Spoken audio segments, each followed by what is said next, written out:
राजस्थान की राजनीति में इस वक्त भले ही सत्ता की चाबी भाजपा के पास हो, लेकिन कांग्रेस के खेमे में मची हलचल ये बता रही है कि भविष्य की बिसात बिछाई जा चुकी है। जयपुर में पूर्व मुख्यमंत्री अशोक गहलोत के आवास पर हुई एक बैठक सिर्फ शिष्टाचार भेंट नहीं थी, बल्कि ये 2026 के पंचायत और निकाय चुनावों के लिए कांग्रेस का ब्लूप्रिंट तैयार करने की एक बड़ी कवायद थी। प्रभारी सुखजिंदर सिंह रंधावा, पीसीसी चीफ गोविंद सिंह डोटासरा और पूर्व मुख्यमंत्री अशोक गहलोत के बीच हुए इस मंथन के मायने क्या है? क्या कांग्रेस अपने पुराने संगठन के ढांचे को पूरी तरह से बदलने वाली है? आइए इस रणनीतिक बैठक का गहराई से विश्लेषण करते हैं। इस बैठक का सबसे अहम बिंदु था संगठनात्मक ड्रिल।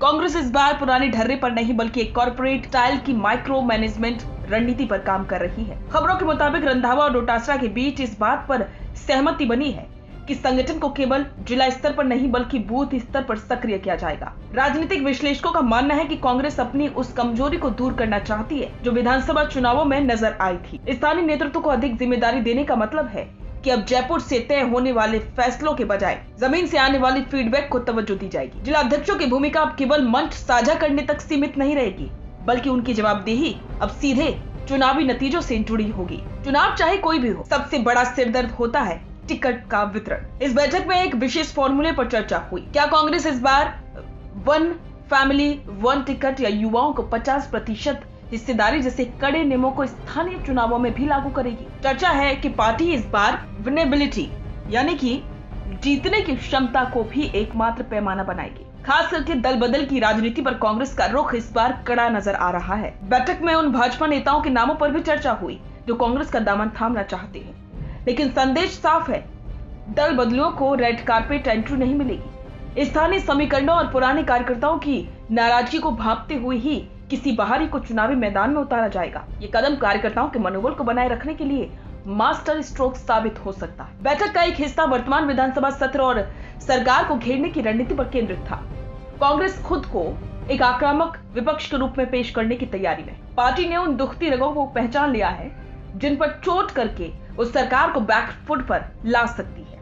पहली, महंगाई और बेरोजगारी। इसे केवल मुद्दा नहीं बल्कि चुनावी विमर्श का आधार बनाया जाएगा। दूसरा, मनरेगा एक्ट में बदलाव। ग्रामीणों के इलाकों में मनरेगा कांग्रेस की बड़ी ताकत रही है। इसे किसी भी तरह का बदलाव या बजट कटौती को कांग्रेस ग्रामीण अस्मिता से जोड़कर पेश करेगी। और तीसरा, निकायों की वित्तीय स्थिति। शहरी क्षेत्रों में फंड की कमी को मुद्दा बनाकर कांग्रेस शहरी वोट बैंक में सेंध लगाने की कोशिश में है। इन मुद्दों के जरिए कांग्रेस ये संदेश देना चाहती है कि वो सिर्फ चुनाव नहीं लड़ रही बल्कि आम जनता के हितों की लड़ाई लड़ रही है। सोशल मीडिया पर साझा की गई तस्वीरों को अगर ध्यान से देखा जाए तो इसमें एक राजनीतिक एकजुटता का संदेश भी है। डोटासरा ने इसे शिष्टाचार भेंट कहा, लेकिन गहलोत का इसे रणनीतिक बैठक के रूप में पेश करना ये बताता है कि राजस्थान कांग्रेस में फिलहाल अशोक गहलोत का अनुभव और डोटासरा की आक्रामकता ही पार्टी की ड्राइविंग सीट पर है। रंधावा की मौजूदगी ये सुनिश्चित करती है कि आलाकमान का सीधा हाथ इस पूरी प्लानिंग के पीछे है। ये एकजुटता इसलिए भी जरूरी होती है क्योंकि भाजपा का चुनावी तंत्र बेहद मजबूत है। पंचायत और निकाय चुनाव को कांग्रेस केवल स्थानीय चुनाव नहीं मान रही बल्कि इसे एक व्यापक राजनीतिक संदेश के तौर पर इस्तेमाल करना चाहती है। गहलोत के आवास पर हुई ये बैठक राजस्थान की राजनीति में आने वाले बदलावों की एक आहट है। बूथ स्तर की सक्रियता, टिकट वितरण में पारदर्शिता और आक्रामक विपक्षी तेवर, यही कांग्रेस के 3 मुख्य हथियार होने वाले। चुनौती बड़ी है क्योंकि भाजपा की घेराबंदी मजबूत है, लेकिन अगर कांग्रेस अपने ग्रास रूट कार्यकर्ताओं को फिर से जोड़ने में सफल रहती है तो आगामी पंचायत और निकाय चुनावों के नतीजे राजस्थान की राजनीति की नई पटकथा लिख सकते। क्या गहलोत और डोटासरा की जुगलबंदी भाजपा के विजय रथ को रोक पाएगी? ये देखना दिलचस्प होगा। राजस्थान की राजनीति के हर बड़े अपडेट और गहन विश्लेषण के लिए जुड़े रहें द फैक्ट इंडिया के साथ। रुकिए और जरा ध्यान से सुनिए। क्या आप हमारे इन खबरों से अपने व्यापार को भी बढ़ाना चाहते हैं?